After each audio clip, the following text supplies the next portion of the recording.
Hey guys, what is up? It is me, Pagey, here once again with another video on Stargirl, and this is going to be my review for episode 8 for this season, otherwise entitled Shiv Part 2. But of course, if you've not watched the episode, go away, because we're going to be talking about all the spoilers, all the details, everything about the episode. So yeah, if you've not watched it, go watch it, then come back to this later on. But yeah guys, if you have watched the episode and you are continuing on with the video, it would be awesome if you could let me know your various opinions on the episode throughout the video in the comment section down below. What was your favourite part? Do you have any theories from it? Just let me know all your thoughts and that in the comment section down below. Intrigued to see what you guys have to say. And of course, if you're going to enjoy the video and you just enjoyed this episode and you just enjoy the Stargirl videos, it would be awesome if you could drop a like on the video to show your support for all of that. But of course, last episode, seeing that this is Shiv Part 2, last episode was Shiv Part 1. And we pretty much got a very heavy Shiv episode, or Cindy episode, as you'd expect, where we got some interactions with her and her father, got some hints at her backstory without getting, flashbacks like we've got with a lot of other characters, which I was sort of surprised with, and we didn't get any in this episode either. So they just sort of refer to it verbally without actually showing it, which, that's fair enough. They don't have to show it. It's just that there's been a precedent in previous episodes that they did show some stuff. But of course, the episode did end with a big Stargirl and Shiv, or Cindy and Courtney, fight. And, Shiv got the upper hand. Courtney's left knocked out on the floor of the gymnasium. Shining Knight, or Janitor Justin, did save her. And Pat's there with Courtney. So that's where we pick up from. But just to start off, before we jump into what happened in this episode, I do have to say this because I think some people might say this, and Shiv Part 1 did definitely feel more like a Cindy episode than this episode, but I understand why this was called Shiv Part 2, and I think it had enough Cindy-orientated stuff in it to warrant that title of Shiv Part 2. I'm just saying that as I have a feeling some could nitpick the title, because for some reason that's happened in previous episodes, like, oh, why was it called this? It didn't have to be this, be called that and stuff. But I can see, I think it warrants being called this in relation to the episode and its content. So, yeah, just thought I would say that. But we do open this episode with Pat absolutely flooring the accelerator and crashing his prized Buick into a telegraph pole or something like that, or a metal pole, light pole, whatever it was. Now, I thought this was going to be one of those typical, 8 hours, earlier or type things, then it would be a cutscene and it'd just say 8 hours earlier, and we'd lead up to that moment with Pat. So due to that, and me thinking that's what was going to happen, I thought it was an extremely tense scene, because I thought it was someone like Solomon Grundy or something like that was chasing the car, because it almost seemed like that, but it was just Pat building up speed so he could then crash the Buick in order to excuse Courtney's injuries, which makes complete sense, because Pat's got to explain why Courtney's all beat up. Now, Pat sets out to investigate Cindy Berman in relation to the injuries that Courtney's received, but also does plan to tell Barbara everything, which I think we all have a feeling is building up to that point. But Courtney pretty much just wants to hold off all of that until they actually stop the Injustice Society. But I highly doubt we will be waiting until then, just because I don't think we're going to be waiting until episode 13 for Barbara to be finding out that Courtney's actually Stargirl and Pat's controlling this big robot. So it'll be interesting to see exactly when that happens. There's another setup for it maybe for next episode where it could happen, because I don't know how long they're going to be able to keep it a secret, to be completely honest.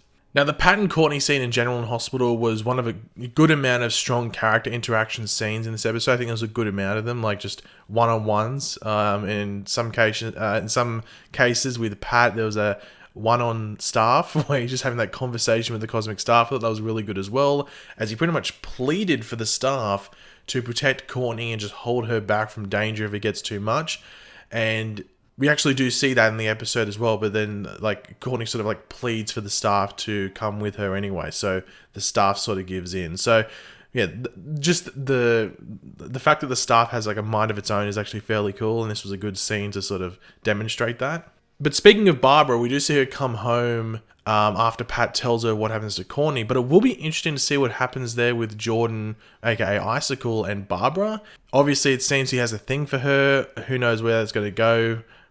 Icicle's the villain. I think Barbara could be a target because of that. But we do have Pat on the verge of spilling the beans to Barbara. So that makes me think, seriously, it has to be at least next episode or the episode after. I don't know how it lasts until the last episode of the season. I just don't see that happening. So it's going to have to happen soon, or sooner rather than later. So it's going to be interesting to see how that happens, and whether maybe Barbara comes upon it herself before Pat's able to tell her, which would be a bit of an L for Pat because, mate, you had enough time to tell her. So it'll be interesting to see what happens there.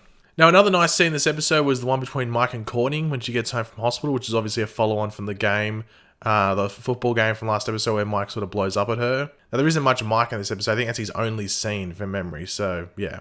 Now, it was sort of funny seeing Cindy acting all triumphant, if you want to call it, thinking she had proven herself to her father by taking on Stargirl and everything like that. This, of course, before being completely shut down by her father, as she, of course, didn't finish the job after Stargirl had been in and around the tunnels. She got away, and I guess also because Stargirl would now know who and what Cindy really is, which, you know, allows certain things like in this episode to happen. I did like Dragon King threatening Cindy with what's under the hood, and she could tell you could just tell that she was like, "Oh, okay, yeah, I'm scared of that. I'm gonna leave right now." Now I'm sure we will see that really soon. What's under there, even though it was in one of the trailers. If you haven't seen it yet, don't look up the trailer. I think it's one of the trailers that the CW released. But I'm guessing it'll be soon because they teased it not only threatening Cindy, but they're just like sort of, oh, what's under the hood then? You know, if you hadn't seen that thing in the trailer. So I'm interested to see when they finally show that because it could be a fairly cool reveal. But of course, unsurprisingly, we have Rick Tyler, aka Hourman, triggered and wanting revenge on Cindy. He loves a good old piece of revenge, good old Rick. But Beth is the voice of reason and promotes a more, I guess you could say, less forceful approach, like a smarter approach. And I think that's where you're going to see Beth's rise, if that makes sense, like be the voice of reason, just the level-headed approach a lot of the time. I know you have Pat there, but in regards to the younger members, you're going to have Beth, you know, do all that. And it's actually sort of fitting that I guess it's Beth and Pat that do stuff in this episode, saying that they're the more like level-headed people in the JSA. But yeah, like Rick needs pretty much a babysitter, otherwise he's going to do a lot of stupid stuff, let's be completely honest. Now, one of the cooler scenes in the episode, I guess you could say, maybe is there a pun intended there? I'd say so, is Icicle killing that businessman involved with the death of his wife. And this guy didn't make the calls, he didn't say, hey, you got to build this school here, or he didn't profit off it necessarily. He did get a good job out of it though, but he kept his lips shut so he could get forward in life and let people get sick. So he's accountable. Now, this death was pretty brutal. It could have been worse, but obviously Stargirl is a family show, but yeah, that death was definitely cold as ice.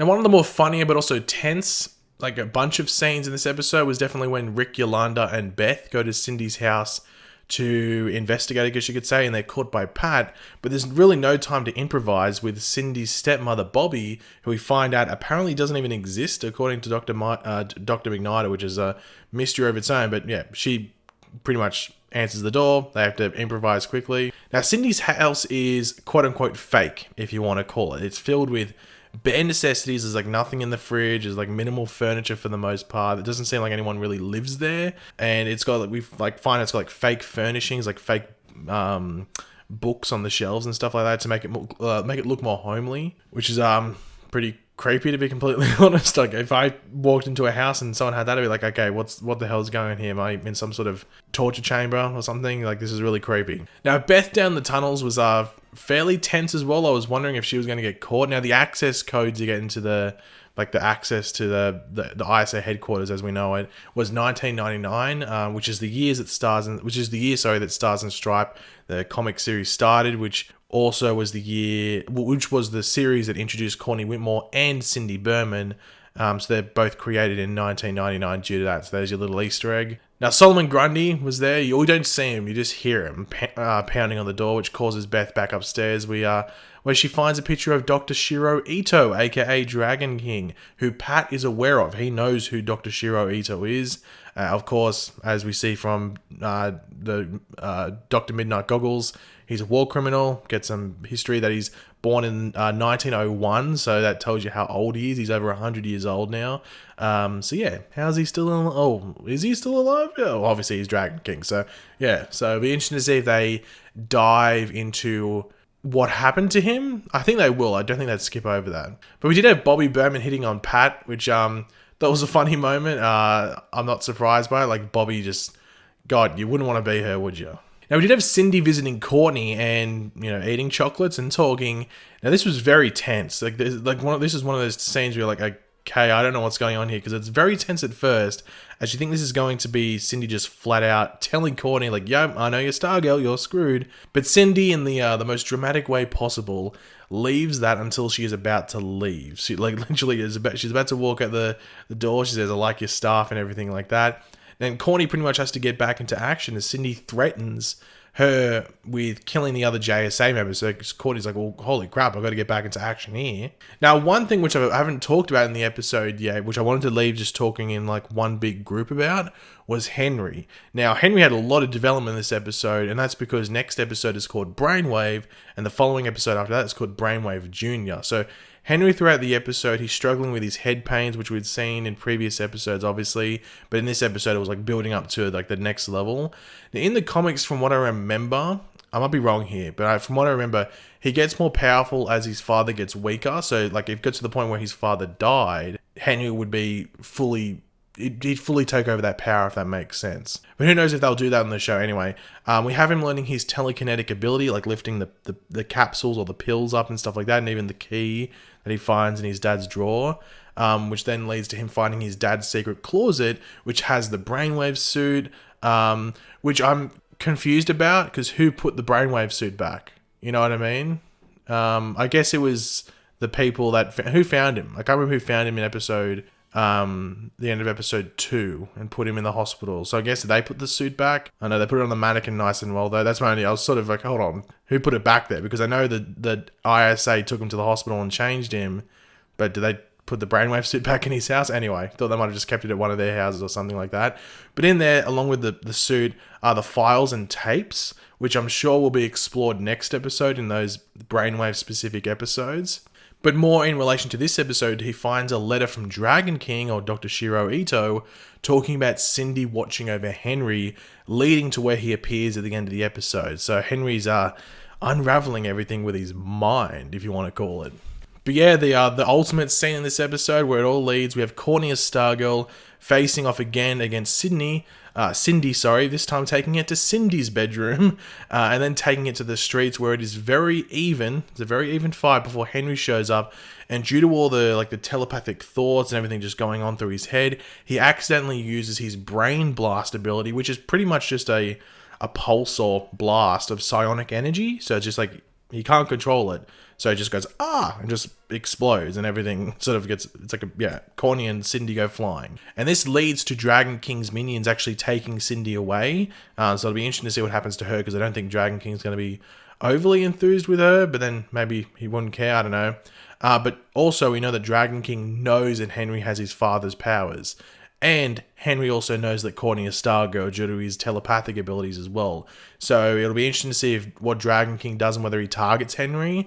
And it's up to Henry to make a choice. I think we're going to be seeing Henry struggle and definitely be targeted by two different groups. Obviously the JSA, but then also Dragon King's group, as they try to recruit one of the ISA's children. So next episode, and I guess the episode after that, is, well, it's going to be interesting. But yeah, overall, I thought this was a fairly solid episode. I don't think it's as strong as Shiv Part 1. As I said, you could argue whether it deserves to be called Part 2 anyway. But I thought it was still another solid episode of Stargirl, and I did love the development of Henry specifically. And also, I think the main thing outside of the Henry stuff that was really good to enjoy was just the character interactions.